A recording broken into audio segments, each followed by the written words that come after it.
Hey man, it's Phil X, and you're watching Guitar Tales with Dave Cohen. And Guitar Tales, guitar tales. Like, what else do you need, right? Guitar. We're geeks, nerds, gear, inspirations, positive vibes. Look out.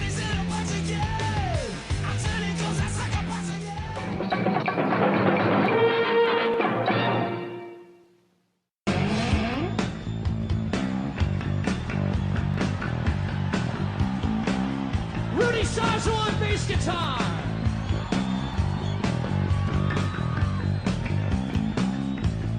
Bang your head. Wait the day. We're all meant to man. It's on your head. I want you to sing it.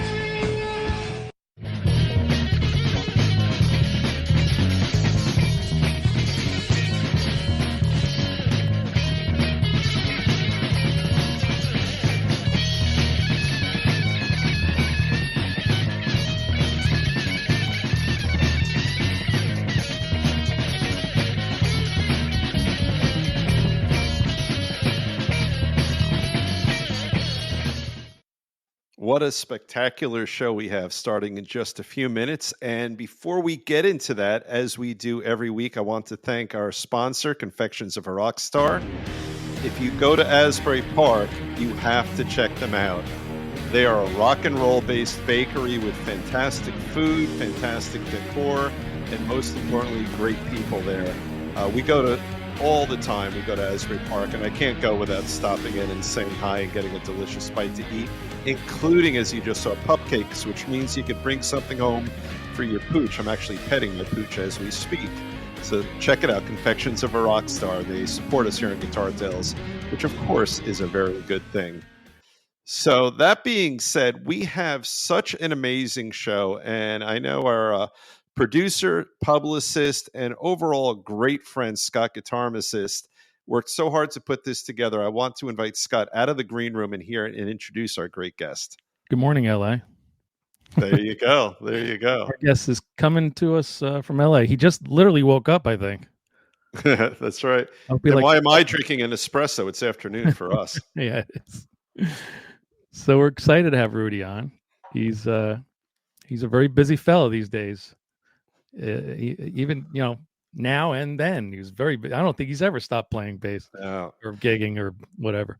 No, so, and the caliber of the acts he plays with is literally through the roof. It's a who's who of powerful groups. Quiet Riot, Ozzy. I mean, you could stop there, but you don't need to. Guess who? Whitesnake. All amazing stuff. So what do you think? We get the show on the road here. Let's do it. A sip of water. Hopefully he's not choking on the water. That would be bad. We'll have to hit the cough button. Good morning, Rudy. Good morning. By the way, I got up at 6 Los Angeles time, and I already had my espresso. There you go. I'm making myself with Cuban coffee. Very nice. Yeah, Cuba Cafe Llave. It's kind of like espresso with like almost like a cortadito. I put some oat milk. Nice. And it foams really nicely because I used almond in the past, and it just lays flat. There's no foam to it. The almond milk, the oat milk will give you foam. Oat milk also has more richness to it. Yes, I think. It's a better texture. It's less watery. No, and right. I already had my first lesson, music lesson of the day. I always go right after breakfast. I meditate. And then I go straight to YouTube, and I'm working on the George Russell Lydian concept, chromatic Lydian concept. And I find that very fascinating because I've been trying to capture with my playing the music that I grew up with. I was born in Cuba, so I was born into a very they call the music surrounding. Okay. And there was music everywhere you went, so you couldn't really escape it, even if you wanted to. But I don't know why what you would not want to, because back in the day we didn't have social media, so our social media was attending public events. So could you imagine? Dances, places like that, or going to I lived in Havana, so I have relatives who were performers.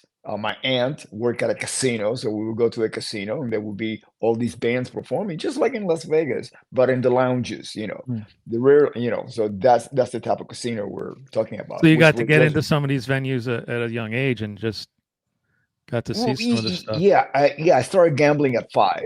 Yeah, I was playing poker. No, no, I mean, those, they had different rules back then. You could bring your kids to a bar as Sure. long as they Right. didn't drink. They that that, Or that was okay. smoking Cuban cigars was perfectly okay, though. Yeah, I've only done it once in my life. That was in Rosarito, Mexico, which is kind of like below Tijuana, and Okay. I had a cohiba and I got really ill. Yeah, Mm. that extra nicotine when I've done it or Yeah. I've inhaled a cigar, Oh it yeah. ain't good. It's a bad feeling. No Yeah. bueno. Well, Secret. maybe it No. was also the amount of tequila that I drank.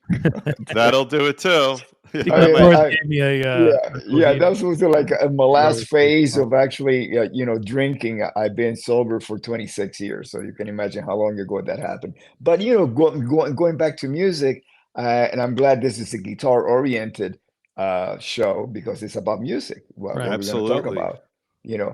And yeah, so I'm really interested in recapturing all of that 50s Latin jazz period that I was surrounded with living in Havana. We didn't call it Latin jazz. We just call it, Latin, Cuban music. We just call it music. We didn't even put Right, right, Cuban in right. there. It was what we listened to. It was all music. Mm. And I'm just trying to like get under the hood and see what made up all that harmonic structure of that music. Yeah. When did you get your first taste of, I don't know, American or British rock and roll? If you were mostly listening to Cuban music in your early days. Okay, talking about first taste. Okay, here, just and I'm from the Caribbean. I'm a West Indian, Right. having been born in Cuba. So when we talk about Afro-Cuban music, okay, see, it says Afro. Without the Afro, there would be no Afro-Cuban music. Ironically, it's not Afro European. They call it Cuban Afro because that's the essence of it. It's the tribal rhythms and the harmonic structure, basically based on pentatonics, that was brought in from Africa, and there's a fusion of the European dance music.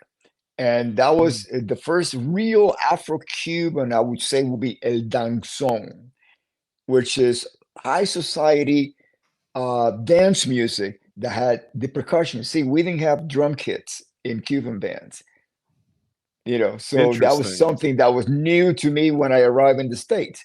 I have seen drummers, but they were visiting. They were not really local guys. There was Right. not to, in real Afro-Cuban music, or Latin music, there were no drums.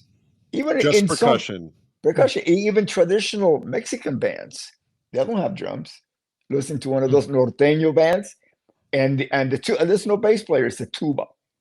And he will be like riffing out on the tuba all of these really cool lines, I mean, like almost impossible to play, but they, Right. so in Latin, what is derived from let's say any European influence in the music. Remember, Mexico was under rule of Austria, France, and Spain We're gonna get a before they were historical lesson too. Isn't this yeah. I'm great? Well, I enjoying mean, this. because the music comes with it. It does. It's It's part of the absolutely culture. connected. Yeah, Absolutely. Yeah. it's the soundtrack, That's really, right. of the culture. And what happens is, okay, so now you're mingling the African beats, which, by the way, colonial Spaniards allowed the Africans to play their percussion instruments when they came to the Caribbean. That's what we're Right. talking about. Now, the ones, and I hate to use the word slave. So I mean, I'm not trying to rewrite history, but it's such a ugh, I hate to Yeah. say that word. But so the Africans, they were with the British, the Anglo uh, colonials. Their percussion instruments were taken away from them. Mm. That's why you have the blues. And what I'm trying to say here is, here's the connection. Africa brought in the blues, right? Either through it's the same 1-4-5 progression in those songs, whether it's a Latin song, Guantanamera, Guantanamera, it's a 1-4-5. All the traditional songs in Cuba were 1-4-5. Also made popular on Top 40 radio by Santana. To me, Santana was a perfect blend. It was the blues and the African together. And tons of percussion, right? Well, yeah, that's what I mean. The percussion. African, the African side, and then the blues side put together. That to me is the most sincere form of rock and roll. Sincere by meaning that you have all the elements brought in together. They're not separated. So what happens is except for a pocket of Louisiana, which was French rule, that's where you get the percussion. That's where you get all of the different rhythms. Jazz. That's where you get jazz from. Louis Armstrong, the father of jazz. And then everything, and of course it flows from being on the Mississippi. You're going to have jazz going up and down the river to Memphis in different form. You got R&B, and then when it went up in Chicago, you got blues. So that was kind of like the artery, from the right from the heart of American music going up and down the country.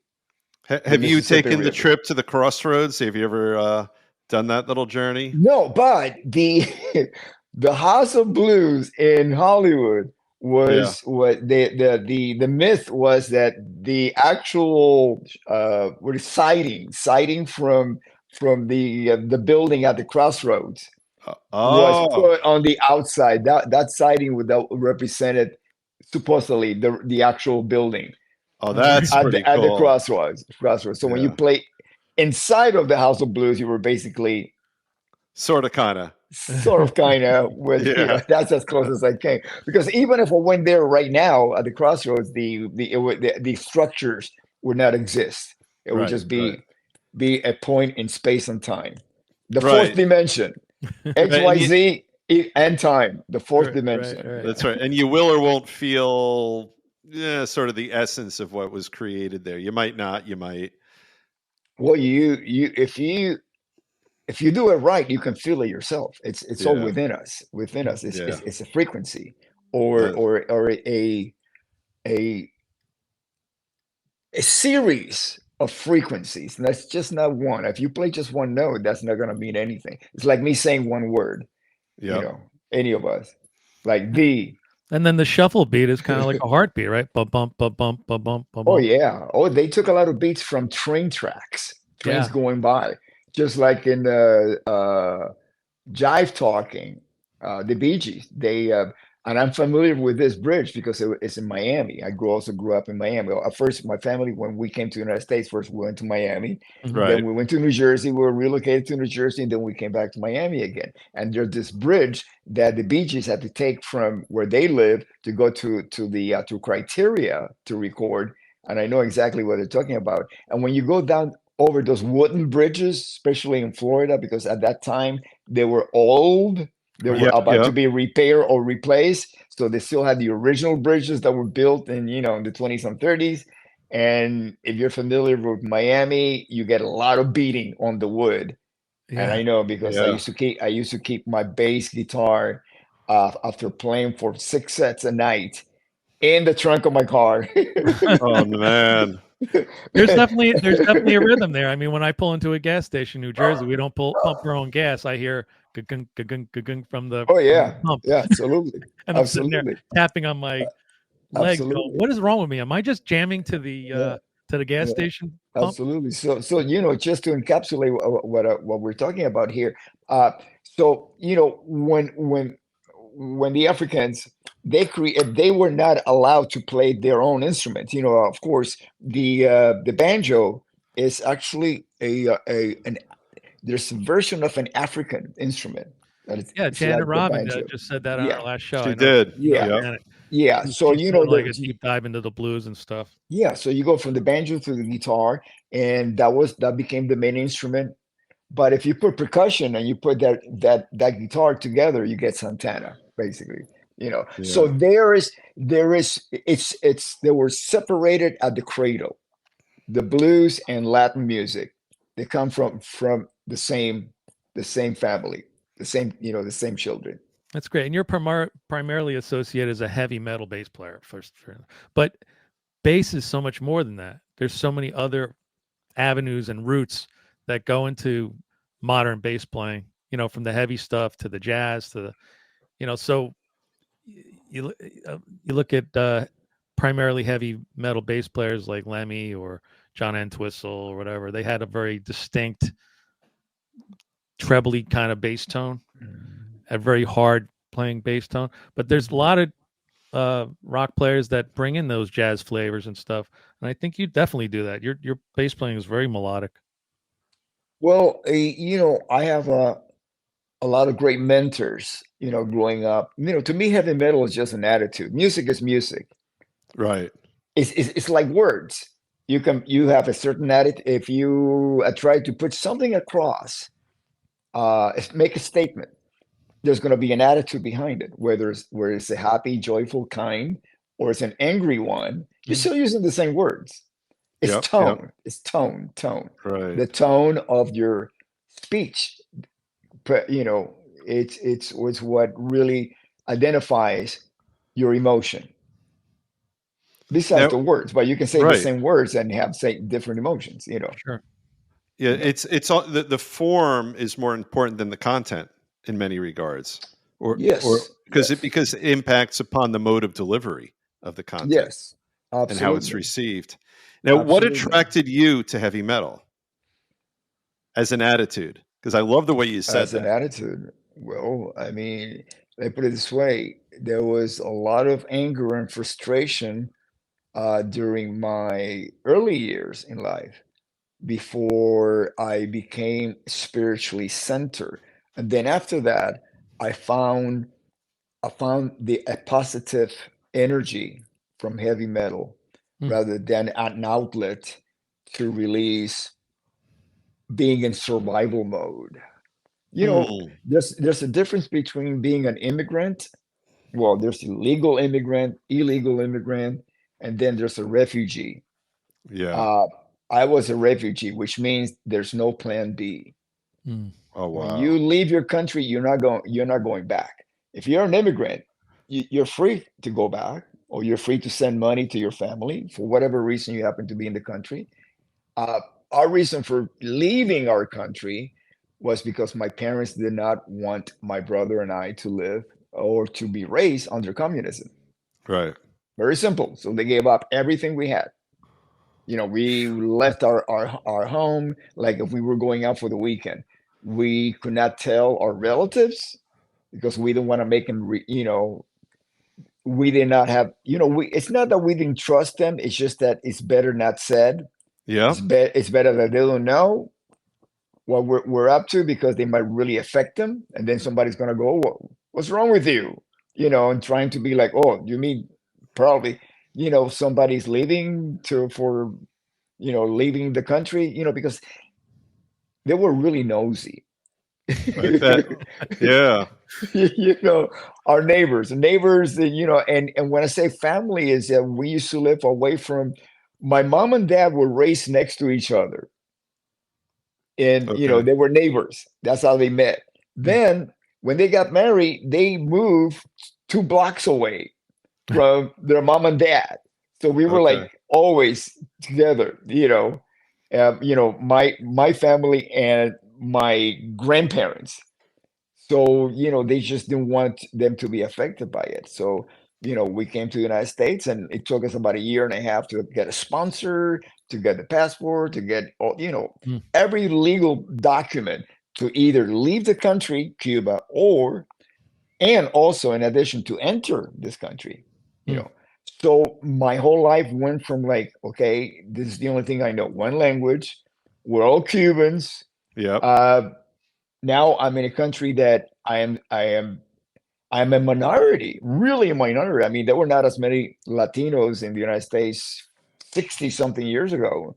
when we first arrived. So I was not only starting all over again with my life, having to learn a new language, having to fit in into a culture, and I had to. There was no two ways about it. You It must have been wasn't until terrified. I mean, it's no. got to. What happened is you discover the survival mode.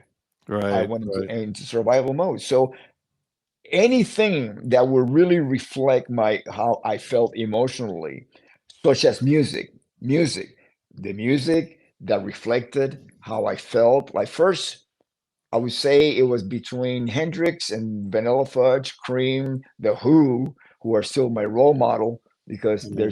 there's no band with more angst No, than there is The not. Who. Dave, There Dave is is a not. Dave is a giant self-proclaimed Who nerd. I'm a Who He's fanatic. Yeah. Okay, crazy, you're crazy. talking, As yeah, long as I The can Who, remember.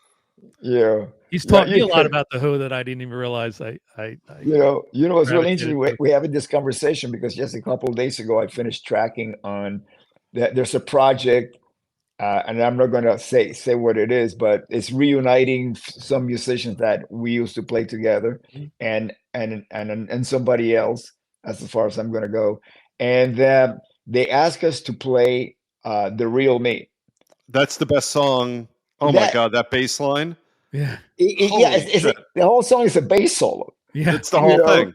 Yeah. so it was really I this it was weird because I have such high respect for John, Yeah. and I knew him. I mean, we were friends. I mean, he was friends of the band Quiet Riot. So Right. whenever he happened to be in town in the 80s and we were in there and he was at the Rainbow, I'll either go to his table or he'd come over to mine, and we would talk. And He seems like a very soft-spoken fella, but I think once you get him going, he's a real chatterbox. yes, very dry sense of humor. And oh yeah, I mean, you just expect everything he's gonna say is gonna be something ridiculous, but he's gonna be like really stoic when he tells Right. you that. Yeah. you know, Yeah. and his attitude. Listen, a lot of these musicians in rock and roll started playing the ones that we grew up listening to Yeah. before there was rock and roll. So these were guys who, like in John's case, he was playing the flugelhorn. The Oh yeah, flugelhorn, right? that's right. Yeah. Yeah. So, which is actually on, like on He Tommy and plays all of that. right. He Yeah. plays French horn on some of their French stuff, horn, right? French horn. That's what it is. Yeah. I'm sorry. Yep. The French horn. Now the flugelhorn, I French horn. told you it was a Who Yeah. nerd. You didn't believe me. Yeah. Yeah. And so these musicians were musicians. They Right. understood music. They just didn't pick it up because like I picked it up because I liked it. And, I was a fat little kid and I was trying to get attention. Whoa, whoa, whoa! Mhm. And You were fat once? oh God, yeah. I was fat not only So was once, but I. a few I still times. have a chin. and, and, and, and so, I saw the Beatles and Ed Sullivan. 1964, I just turned 13. President Kennedy got shot. I was in Jersey at the time. Oh wow. And yeah, and I had just joined public school number 5. My first day of school, I entered the class and the teacher puts me in the back of the room because I came in, we got relocated and we just happened to like have to enroll in school. The term already had started. Right. And so, I had been in the country for a couple of years. So I still, I knew maybe 10-15% of English. Mm. And living in Miami, we moved right into a Latin neighborhood. So it wasn't like I was forced to learn English until I was at school, you know. Okay. And then so I hear the teacher, and I'm putting away my books in the desk, and I got my head down. I hear the teacher, Rudy, and eventually I looked up and he points at me, yes, you, and I say, oh no, Rudolph. I was actually originally Rodolfo, then Rudolph in Miami, and then Rudy Rudy. in West New York. And I go, no, Rudolph, and he goes, no, you're Rudy from now on. Or you're gonna okay, you just let it go. I'm Rudy now, and and little by little, it's not only I was embracing and getting weaving myself into living in America Right. as we knew it in 1963. Nowadays, that teacher could probably gotten fired. I'm Oh glad he yeah. didn't. I'm glad he did not, because now otherwise my email name will be Rodolfo Maximiliano Sarzo La Vida Grande Rey Paresamon. Yeah, it would be So, really, really Doesn't long. play yeah, as yeah, well. yeah. So I Yeah. really thank you, public school number 5 Oh, I teacher, love that. That's a good story. for naming me Rudy. Yeah. And so so yeah, oh yeah, so getting back to the Beatles and the whole musical influence. I was invisible when I could not talk to the girls. I had communication. My skills were poor because I didn't have the command of the language, and I'm still working on it, by the way. And and I've been and taking Italian lessons on Babbel. It's not going well. I can count to 3. It's terrible.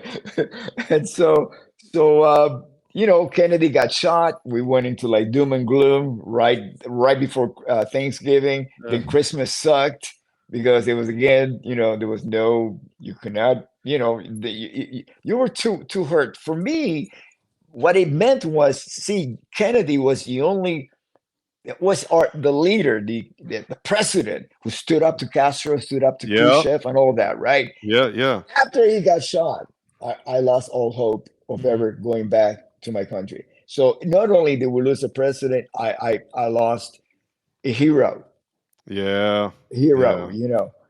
and so okay, so we're not celebrating Christmas, we're not even celebrating New Year's Eve, and I'm a kid, I'm 13 years old, and I've just been going through this traumatic experience of leaving my country, then to go to Jersey, we're experiencing snow for the first time. Yeah. I'm getting hit by snowballs on the way to school. Oh, I have to dear. like dig out of my ears ice and snow.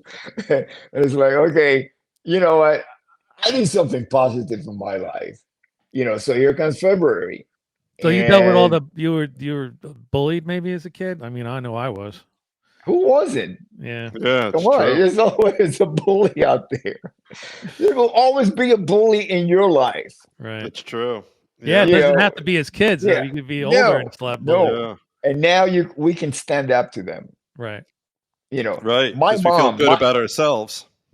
well, I gotta tell you, since you bring it up, the first time I was bullied, and that was the first time in my whole life, was when we first got to Miami.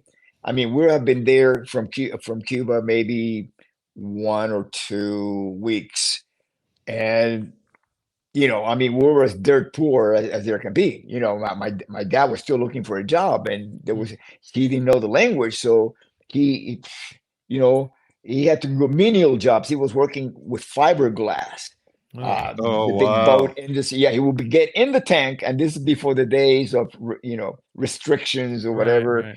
and no suit, nothing, just himself in a swimsuit in the tank, Holy polishing, getting the fiberglass, smoothed out and you everything before it imagine? got painted. Oh yeah, he would come home and it would be like pieces of fiberglass on his arms, all over his body. Oh, dear. So, but God bless him. It's that was his integrity. He'll do anything, You got to do what he had to to be do to able make a yeah, buck. Yeah. Yeah. to feed your family. So here I am. I asked my mom for a dime, just to get a kite at the local 7-Eleven, and which was down a couple of blocks from where we lived. So I took my little brother, who's 4 years younger than me. We bought a kite, and we went across the street to the park of the junior high school. This is in Southwest Miami, and I'm flying the kite in the park, and was happy. This is my first toy that I had. Mm. And I'm not even. I just turned 11. I wasn't even 11 yet. I was 10 years old. So here comes these kids, a gang of kids. Now remember, this is something that I did not realize until later on in my life, that not only was I in survival mode, everybody else was. Mm. All Right. my friends, all the kids that came from Cuba. And I had a loving home. My parents were very loving, but not all families were like that in the neighborhood, because I could hear it. the parents screaming at the kids because shit rolls downhill. So if the Yeah. parents had come to this country and they were like struggling for whatever, they would start yelling at the kids Mm. and the wife and whoever else happens to be in the house, Right. And so that anger permeated to the streets, the kids. Because the parents say, we were all living in small apartments, so the only place to go was on the street. Right. So we're all hanging on the street, and there were just angers, all these kids fighting and beating each other up because we were on survival mode, and Yeah. there was no walking away from it. You had to face it. You have to face the bully, and so what happened was that was the first time I experienced that. So these gang of kids came over, maybe 10, and they circled my brother and me. That we were flying a kite. They started throwing rocks at the kite, and they busted the kite. Wow. And I'm like, I got my little brother, so I'm like, I'm protecting him. But at the same time, I was being approached. This is what happened. They took one of the kids and shoved them out of the circle right in front of me. And for the first time, I saw red. I know what it means to see red. At 10 years old, to experience that, I just started wailing at the kid. I'd never done that in my whole life because I Wow. was angry. I was crying. I wasn't me. The real me. It Yeah. wasn't. It was just entered. And I gave him the black eye, and then from that point on, they respected me. It took Right. that act of violence. Which is horrible, but it worked. It took away my innocence. Yeah. Common tale. I mean, I was never the same every again. Christmas I watch the Christmas Story and I have flashbacks of getting beat up by bullies. And I had that moment that Ralphie had where he just got so mad, right? Yeah, And he Yeah. just went ape shit on the kid. yeah. And You know but from what? that I've point never on, they watched that start. movie. It's I- cute. It's very nice. Now that you mentioned that, I'm going. I'm making a point of watching it because I didn't know that was in the scene. Yeah. You know.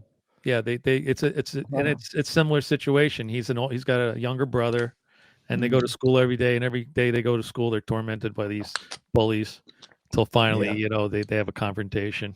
Yeah, yeah. I mean, looking at it now, of course, I don't think I would handle any different because I could not rewrite. It's the circumstances that led to that, and from that point on, it was either like this. I lost my innocence, and I once you lose something, you try to get it back You can't. because I was so close to it. It was like it went like this. Well, if this is what 2 seconds between, it's Right. near. I just lost it, so I can just get it back. And I never could get it back again. But I tried. I tried by being passive. Right. Because I didn't want to go there ever again.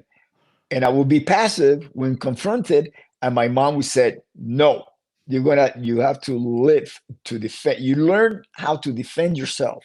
And again, going back to that place. But by that, now I had lost my innocence. So it was like, and thank God I survived all of that anger. And Now going back it's to 10 times worse though, because you got street gangs and now they have weapons and guns and this and that. know. Yes, I Kids are know. getting killed. And we have I know. non-physical violence now because you have kids getting bullied on social media, Right. which causes emotional tumult, right? So you have kids where they're not being physically attacked, but they're being so horrifically bullied, then they physically attack themselves. Right. Whether they cut themselves or even worse. So the bullies don't even have to physically attack them to physically hurt them anymore. Traumatized mentally is a lot worse in many cases. It could lead to lifelong, anxiety. Right. Yeah. Now, I have a little segue here. So you said that one of the things that initially maybe attracted you to heavy metal is, and I know it from The Who personally. I mean, you think about Quadrophenia, all of that angst and it's an outlet. It allows you to emote your feelings. It gives you a sense that you belong to a community of others who feel weak or victimized. Is that kind of what attracted you to heavy metal? To feel a part of a community of people who have a Yeah, little bit of angst? yeah. We were just talking about that. It not only that, one thing is to experience it as a soundtrack of your life from certain bands. Yeah. That's why I always gravitated more to John Lennon than I did to Paul McCartney. I love Paul, and he's got such a sense of, I don't know if it's real, and I think after all these years, if it was not real, it would be revealed that it's not real. Right. But Paul was like, to me, the optimist, the ultimate optimist, Right. the eternal optimist. Yeah. We can work it out. Let it be. Yeah, Things exactly. like that. A lot of Okay. lovey-dovey stuff. Yeah. Yeah. And there's nothing dark in there that we could see. Lennon had darkness in it, He and had a lot of and he darkness. turned it Yes. into his art. Well, to have Yeah. Yes, he darkness, you did. need light, and that's He what's did. so great Yes, about it. I tell people when I paint a Yeah. picture, when I Yeah. do my art, if you can't have light without the darkness Yeah. on the painting, and it's the same thing for music. And in the Beatles, No, that no. You John was cannot a little have. darker than John was. Yeah. But see, light supersedes darkness, because as soon as you turn on the light, there's no more darkness. Once you turn off the light, you got total darkness. Correct. Yeah. That's just physics. And I mean, if you want to go down to quantum physics, Oh, hell yeah. that's what I'm really into right now. I mean, I got into that actually during COVID.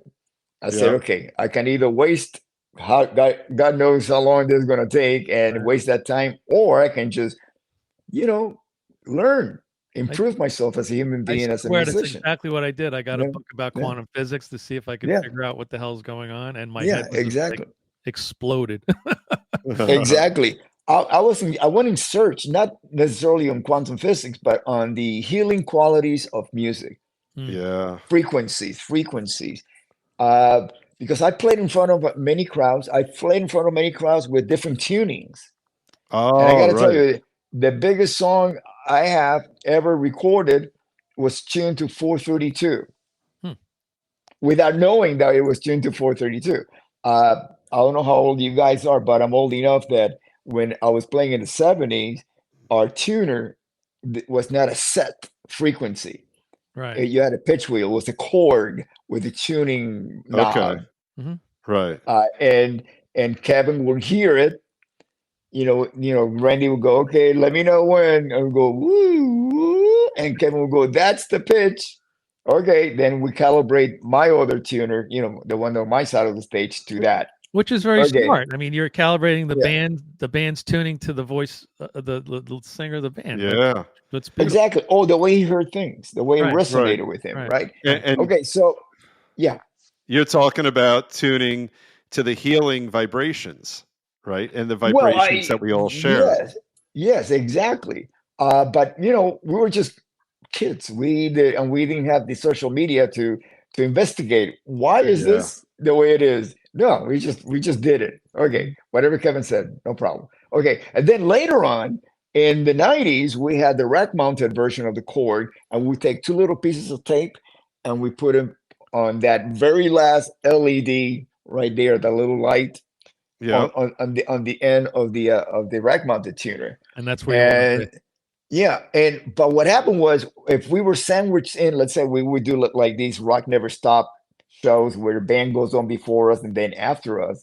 But so we will follow a band that would be tuned to A440 or E flat Right. on A440, and we sound like we're out of tune because it's so different, But then by the third song, everything is normal again, Yeah. as far as the ear. But if you listen to that song, it's not A440 or it's not E flat. Interesting. Come on, feel the noise.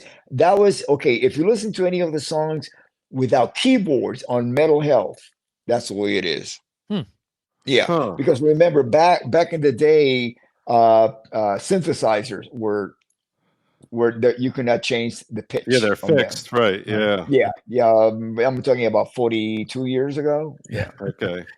Please. I turned 60 Yeah. this year. I'm feeling a little bit. I was actually born the day before Kennedy was shot in 1963. My mom was in the hospital with me. But think about it. You're 5 years away from being independently rich. Oh, good. Social Security. That's right. Medicare. That's You're right. set for life. See, that day we have right. to sell a lot of Guitar Tales mugs. That's right. We do. Hey, more money to buy guitars. That's right. Oh God! I hope my wife isn't watching this. Yeah, By the way, you're married. You're married. You celebrated what? 40 years of marriage? 40 years. Yeah. Wow. Yeah. We met in 1981. Yeah. Yeah. Oh, yeah. Mazel tov. That's what I have to say. Thank you. Thank you. Well, actually, we met in 1981 and got married in 1984. So we've been 43 years together. Yeah. Oh, that's beautiful. Yeah. So what do you have going on? Let's talk a little bit because, time flies on this show.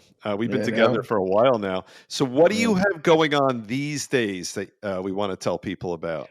Well, I've just been playing with Quiet Riot. And I mean, I might do some projects like I mentioned that the Real Me, just, I get people reach out to me to play on different tracks, and if it's something that resonates with me or that I find it to be, hey, this could be a challenge, get me outside of the box of what I do, And when I say what I do at the moment, because I play with Ozzy, I play with Quiet Riot, I play with Whitesnake, we play with Dio, I play with Blue Oyster Cult, I play with the Guess Who. They're all very different. They really are. Yeah. So I'm able to adapt, which is again adaptability. This is something that I learned very early on. And Plus, I love the new bass too, by the way, with the polka dots on it. It's a real the tribute. Spectre, That's a great looking bass. Yeah, beautiful. It's a made in New York, Spectre, Coda, and I grew up playing Fender Jazz, so that profile not only on the neck but on the body also, because that has a lot to do, everything to do with my right hand, how it feels the string, the height from the body, not just from the frets, but the body itself, because this is where my hand goes, that angle, all of that has everything to do. Because back in the day, I bought a jazz, Fender Jazz, in 67 in 1967. And I played that all the way. I only had one bass all that time. One bass. Oh, yeah. Well, back in the day, we used to. Yeah, you had one bass. That was it. You had one bass. And if you need another bass, you trade that bass for something else. Exactly. Yeah. And, as a matter of fact, speaking of the Who, there is a Rickenbacker model that I have photos of me playing. It's the weird one. It's like double. I know. What is that? Okay, that one. Now, those go for $35,000 now, right? Wow. I asked John, the guy from Rickenbacker, and he says that Entwistle bought them all. Every time he would find one, he would buy them. Yeah, he had a sizable guitar collection. He was an alembic guy. I remember that. Yes, he was too. And in his younger days, he would steal his Rotosound strings because he couldn't afford to replace them. Yeah. So I read that. It was pretty cool. And he would just sort of run out of the store and say, "I'll get you next time." Yeah. How many times has Rudy Sarzo broken a bass string? Have you ever broken bass strings? Yes, I have. I don't want to jinx it. But I think the last time I broke one was the Rotosound. Oh, really? Look at that. But I haven't been, after the Rotosound went D. Markley, then D. Markley to the Adagio, and currently I'm playing DR strings, made in New Jersey. There you go. Handmade in New Jersey. I visited the factory. Is that right? Oh, that's pretty cool. I met the whole crew. I spoke with them. Most of them Latinos were doing that. Beautiful job, beautiful company. Great people, great families, family owned, Oh, that's beautiful. What town in New Jersey? I have my Neptune, New Jersey made Kramer here from 1980. Oh, wow. Fantastic. Which I still have. Love that. The factory used to be right around the corner from where I live right now. Scott and I brag to people. We had the great Henry Vaccaro on the show a couple of times, who was the head of, Kramer Guitar. He used to work with Eddie. And interestingly, he was best friends with Johnny Cash. Oh, wow. What an interesting combination. But he's done a So, couple of Yeah, shows talk with about us. visiting the factory. Have Van Halen and Johnny Cash come down to the factory I and hang know. out. That's pretty cool. Yeah. That's a Good wild stuff. party right there. It is a whole party. So let me ask you this. So Yeah. on The Real Me, what do you have to go through to either come up with your own sound or try to replicate that heavy, heavy sound that carries the whole song? Yeah, it's virtually impossible. Okay, put it this way. When that record, Quadrophenia, was recorded, from that point on, John virtually stopped playing the Fenders and the Thunder, whatever. The basses were half Fender, half Gibson Thunderbird. The body was a Yeah. Thunderbird, and the neck was a Fender. He went to Alembic. So Okay. that sound changed. Now, Interesting. now what happens is, and I know this because I used to watch him jam locally in LA, John Entwistle. There will be Right. like a big jam going on, and then some guy is playing some Fender jazz bass and an amplifier, right? And it would sound like that guy. Yeah. And I had this experience. I had to follow John on stage at some jam, and I look at the amp, everything it's turned to all the way to everything, every single knob. So Wow. I left it like that, and I plug in my bass, and it goes, Oh, it's starting to get a horrible the noise. feedback, and I'm going, oh man, and you know what? By then I had already been playing with Randy and in Ozzy and Quiet Riot. So I understood that principle because Randy, let's say Fast Eddie Clark from Motorhead, I witnessed this. Oh, he wanted to like check out Randy's rig Yeah. during sound check, Right. and Randy hands him the guitar. Same thing You happened. start feedback. Feedback. This is John and Whistle's tone is his own. He's able to tame that Yeah. wild beast, which goes from the guitar to the amplifier, and he's taming it and controlling Mm. it, and it's masterful, really is. Yeah. So in order to get that tone, you have to go back to that. And first of all, I'm recording digitally. It ain't gonna happen. You're not gonna get the Yeah. warmth or being in a Yeah. recording studio with going to a Triton board or whatever they had at that time when they recorded that song. Mm. And all tube, it's all analog, everything. Even the mastering, it's all went to tape. So to recapture that warmth, it's never gonna really be there. So all I can do is approximate it somehow, Right. some way. I have a Doug Pinnick DP3X, I'm familiar with the Tech 21 pedal, Yeah. which again, New Jersey, New York, Yeah. Another great so it's company. all there, and it's the best. It's the best pedal I've ever played. It's got the compression, which that would be the only thing extra I would need, and it's included, and it's beautiful. Sounds great. So to me, that's the most complete pedal that I have, and I can play any style of music with that. But I was able to approximate it. Also, I used some plugins. I used the SVT plugin, the suite, Right. and it's really funny.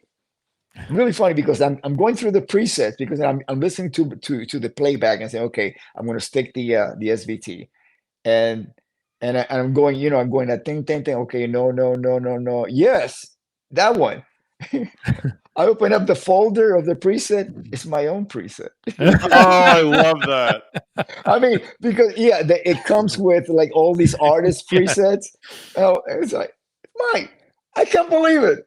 Because I never really pick my own, Yeah. things because That's but wild. it was like I just let my ear pick it. I was listening to the bass track, how it sat within the track with the other instruments, which is the most important thing because now you hear how it's going to be shelved, all the frequencies, and I thought it was really funny that I picked my own, So yeah, that, and also Genome from a company called Two Notes. They have this Genome, which is software based, Mhm.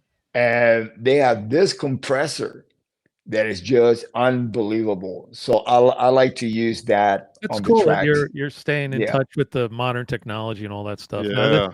are these the You, things I, that people bring to you, and you say, "Well, I would have never thought of using that," or is it something you reached out to them and say, "Hey, I want to I try that"? research. You said I, I research, research, or sometimes it's an evolution. Like when I started working with Two Notes, I was using their Torpedo emulator pedal, and then they came out with Genome. And what's great about Genome is that when you record with a sound, you're basically stuck with that tone. right? Now, if you have a software that you can say, okay, I'm building the track basically, Right. and then by the end of it, you get a really good picture of what it's going to sound like. Then you start adding stuff to get it to where you really want it, to take it to. But Right. initially, I'm going with an 75% tone, meaning that I'm on the right track, on the right path, and everything else is going to enhance the Mhm. tone to take it to 100% of what I'm looking for. Right. Interesting. Yeah. That's good Yeah. stuff. Because a lot of guys put down the digital stuff and the Kempers and the all these plugins and all that stuff. But in reality, it's if the sound is there, who gives a shit Mm. where it's coming from? Honestly. Oh yeah. Live, I use the Tech 21, and I gotta have an SVT on stage. A lot of times, I would say 99.9% of the times, I'll go into the back, the power amp in, and I use the DPX, the Tech 21 pedal, as a preamp, Hmm. and it just works amazing. Now, one thing that really helped me is that I'm neighbors. I mean, we live in the same city, Doug Pinnick and me. So I went over to his house, and he taught me how to use it. He That's told cool. me about the nuances, because this is a very rare pedal where just a nudge of the knob, it changes everything. That's like taking Just karate lessons from Bruce Lee. I mean, you go to the actual guy. exactly. Well, he built it. I Yeah, love He that. built it. exactly. He built Yeah. He knows the that's his nuances of baby. the pedal. That's his baby. And to have him explain all the nuances of it, it just made total sense. And then when I played it, it was like, I gotta have this. So I actually borrowed his extra one until Tech 21 shipped me mine. Oh, that's It was fantastic. it was life changing. Isn't To that finally something? get the sound that's in my head, actually get it out there for everybody else to hear it, Yeah. and to hear it myself when I play. That's Yeah. Well, the other thing that I'm thinking about is how great does it feel when you get that right tone, And then what does that do to your art? When you suddenly feel good about the tone, then it yeah. allows you to express your art a little bit differently and I think better. Yeah, and you know what? It's not just one component. It's a series of components. Uh, First of all, it has to start with you, with the individual, because I can give my bass to somebody else and it's going to sound different. Correct. So, okay, so this is me. So I start with me, my fingers. I got very thin, bony fingers, and they're actually long. They're very long. So I play like this. So, I get a certain sound because I'm actually, the strings are hitting the fretboard when I play. So I get a very percussive tone. And I got different ways of doing, like, really fast notes that I've been doing that for decades, and without using a pick. Then it goes to the strings. That's the vocal cords. And I got to tell you, the DR pure blues, I don't want to ever play Mm. anything else. It's perfect. It's like putting Paul Rogers into my guitar. That's what it Strings sounds like to me. are super important. I Yeah, can't stress that enough. strings. You Yeah, should absolutely. always experiment with if you don't have an endorsement deal, you should experiment with different brands of strings for guitars and Yes, bass, because there'll be that absolutely. day where you'll go, "Wow, where were these strings all my life?" And what's really funny, and I was telling this story to Anthony from DR, is a friend of mine who is a rep for different companies. He was also repping DR. He sends me like 3 or 4 different sets, and because it said pure blues on the box, I said, no, it's That's gonna not gonna be be for me. bluesy. Yeah, yeah, It's not for me. And it has nothing to do with the tone. yeah. It's not for playing blues. It's just a name, pure blues. So I call him up and I say, oh, I'm sorry, but it's not. I'm not hearing it. And he said, do you try the pure blues? And I goes, No, it says, okay, call me back after you do. Then I did, and the rest is history. And he was Yeah, right. so yeah. Don't you hate So being wrong, but in a good way? as long as the outcome is what I'm looking for, I mean, that's what life is. You make mistakes until you get it right, and then you move on to the next one. It's a matter of experiences. If you're not making mistakes, you're not making anything. Can we talk So, briefly in the little time we have left here about your love of doggies? I'm a oh huge yes, of fan course. of doggies. I've All got right. I'm two taking here right now. advantage. there. David is muting his mic button because his dog is barking at every boat that goes by. Yes, literally. Wait, How many now of dogs? course he How many stopped. dogs you have at home right now, or do you have a bunch of dogs or one doggy? No, or just one just at the a one? time. It's a Yorkie. I So, see that you're always constantly, promoting local, Yeah. yeah. local I mean, places to yeah. get people to adopt dogs and so forth. Yeah, I just do it. I won't even think about it. I just do it. It's like breathing. I'm not thinking about, we've all been talking and not thinking about breathing, but Yeah, we're breathing. dogs are the best. I had a Yorkie for 16 years. Oh, The Mighty yeah. Duke. He was the Mighty Duke. Oh, All 6 pounds of yeah. him. And my guy is Yeah. losing his mind Yeah. right now. Now he has Bo eats guitars. He Just like- does. There like- we go. Just I'm like going that to Blondie remute. song. My guys are outside the door here, and they're going to be upset with me when I finally finish the interview. But they're the Yeah. best. Until you give him a treat. Every morning I woke up by the pup. I Oh, served yeah. Turkey Clarkson. He's 2 years old. He's a handful. I get 70 pounds of golden retriever, There you go. licking me in the face, Wow. waking my ass up every morning. Oh, They're the that's best. beautiful. Very Beautiful. beautiful.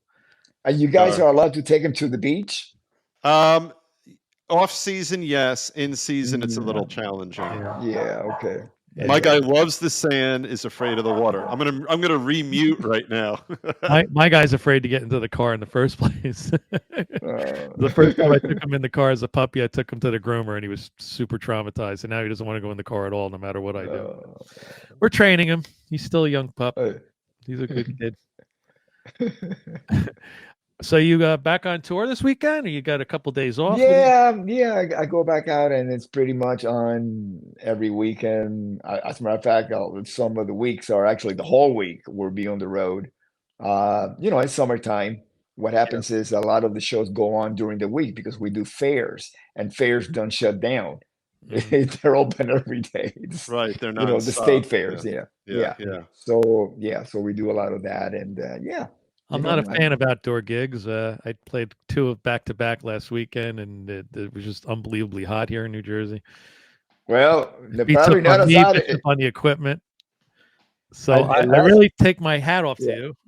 Yeah, for well, last Thursday, hanging in there and putting up with all the weather and the rain and this and that. yeah, last Thursday we did a show. Actually, it was a one-off. It was Blando and Jordan, guitar player and drummer for Slaughter, and me. We did a trio at this benefit in Austin, Texas. 100 degrees outdoors Oy. Wow. with the sun at 7 p.m. setting on us, and it was like, it was devastating. Plus, the promoter decided to pick the songs, and they were basically all from the bands that I played in, because we didn't play Slaughter or Quiet Riot. Right. And so it was like every song was either a big time epic opener or a big time epic closer. Dio, Black Sabbath, that I played with Ozzy and recorded with Ozzy. Then the Dio, Black Sabbath, and the Dio, and then the Ozzy and the Black Sabbath and Whitesnake. 75 minutes of full tilt. And you just stand there like a stone, right? You don't do a lot of jumping around anymore, right? I'm kidding. He's super active on stage and licking the bass. No, I haven't licked. I haven't licked in, let's say, 35 years now. You haven't licked the really? Yeah. Actually, 1990 or 34 years. That was it. Okay. I went to Liquors Anonymous. So. You're all done now, right? Yeah. The 12 lick program. Because honestly, who knows where that bass has been? You don't want to get anything sickly on your inside your body, right? Yeah. No, you That's know a- what? Again, it was an attitude. It was an emotion. The whole history about that. I'm going to give you like the bullet points because I know we're running out of time. Okay, so I'm doing the video. Here I go again. Whitesnake. Okay, and the director left all the close-up shots, not the long shots, but the close-ups for the end of the shoot. So we're talking about maybe my turn was 3 o'clock in the morning. Ugh. We did Is This Love and Here We Go Again back to back. So it meant that the next day I had to come back and do Is This Love. And I'm going like, Okay. I gotta go home and get to sleep here because I had to wait for some of the other guys and then my turn. And by 3 o'clock in the morning, after being there all day long shooting, I was like running out of gas. So I do one take and he goes, is that all you got? The director said that. I said, "Just give me one more, please." And so I just went for it. I did all the crazy shit that I could think of, and just to get it all, done, so I could go home and get some sleep and come back. And Right. he says, "Okay, we got it." Then went home. About 4 or 5 weeks later, we'll gather in David's place to look at the video. And and I look at it and I go, I see the whole thing with the tongue, and then because it follows one scene with the other, it's like David's licking Tony's leg, and then I'm licking the bass. So it's kind of like I looked at it and went, "Well, thank God they didn't use the other stuff because that was even worse." So I just said, "Okay, that's All fine." right. So that's So it. yeah. I That's just wanted to great. get it over with. I'm done. I got to go home, Do you and I remember did. the first? I know that a lot of artists remember the first time they hear their song on the radio, and I was talking to Dave before the show. Uh, your recollection of the first time you saw yourself on an MTV video that you were watching television, you say, "Oh, that's me." Yeah, it was a different experience because it was actually Halloween night, 1982, the Diary of a Madman performance at Irvine, California. Randy was supposed to have been there, but he had passed away. We shot that like June 27, something like that. And that was the last show that we did in the continental US, the Diary of the Madman tour. Mhm. And I when I first saw it, I'm watching this in 1982, about March to Halloween. What was that, like maybe 6 months? I mean, Something like I'm that. not Right. gonna, Right. yeah, something like that. Randy had just passed away, and that was just a reminder of like, wow. I had just left Quiet Riot. I mean, Ozzy to join Quiet Riot. So the complete unknown was in front of me. Mm. But by looking at my own performance, robotic performance of that video, I lost contact. I lost the joy of making music. So I Mm. lost my contact with the audience, the contact with the band. I was just trying to survive, again, survival mode. Mm. Yeah. A traumatic experience that I still, we're learning to live with. We're never really healed from it. No, You know? No, you just learn to live your life, but you can't. Yeah, Yeah. absolutely. yeah, and that's why when I go on the road, I finally have a purpose now. Which is to celebrate the legacy of Quiet Yeah. Riot and the Yeah. memory of Randy, Frankie, and Kevin. Sure. Wow. Yeah, Yeah. yeah, A It's a beautiful sentiment. A beautiful sentiment. and a great tribute. Yeah. Absolutely. yeah, yeah. Well, And the music holds up. You know how it many does. bands that Oh yeah, yeah. that you, Yeah. you hear like the music doesn't really hold up. I also I think that has a lot to do with. I mean, personally, I'm able to go back to and revisit the songs that I recorded 40 something years ago. So I bring my personal musical growth into it. Right. Yeah. Yeah. So it's Yeah. kind I of mean, like, that we're not the same players we were when we no, we're started. not. We're We're not. constantly learning Yeah. and Yeah. changing Growing. Yeah. and Yeah. growing Mhm. Yeah. and learning things about Doug's pedal Yeah. and everything That's else. right. That's right. Check it out. Well, beautiful. Well, as is always the case in Guitar Tales, an hour feels like 5 minutes. Yeah, that's the way it works around here. Yeah, just a bunch of folks sitting around talking about music and guitar and all that. So thank you so much for joining us. This is a fantastic show and a My fantastic pleasure. I time. can hardly My remember pleasure. what we talked about. It's going to be fun to edit this show together. Yeah, And it's 5 minutes. that's right. But it That's really feels that nonsense, way. nonsense. You know All the what? I nonsense. leave it all in and let the fans decide what they want to fast forward or not. Yeah, that's right. So to all our friends and fans, we want to let you know we have some new merch in our merch store. Actually, this is one of the mugs here. We have a little slogan here: "Life is too short. Buy a guitar." We're gonna come out one says "Buy a bass." There you go. For Rudy. And My base. it was great having you on the show. I think we have a new outro today from our good Ooh. friend Ron Bumblefoot. Oh, I'm excited. Oh, Who's a big Bumble. Star Wars fan who did a yeah. If you want to do a bumper for us, you could just email to me or something. It's a lot of fun. Okay. People like to see those. So Yeah. without further ado, David, I think we're gonna have this Star Wars song. Oh, I'm excited. All righty. Well, thank you again, Rudy. This is fabulous. My pleasure. Hello, I'm Ron Bumblefoot, and you're watching Guitar Tales.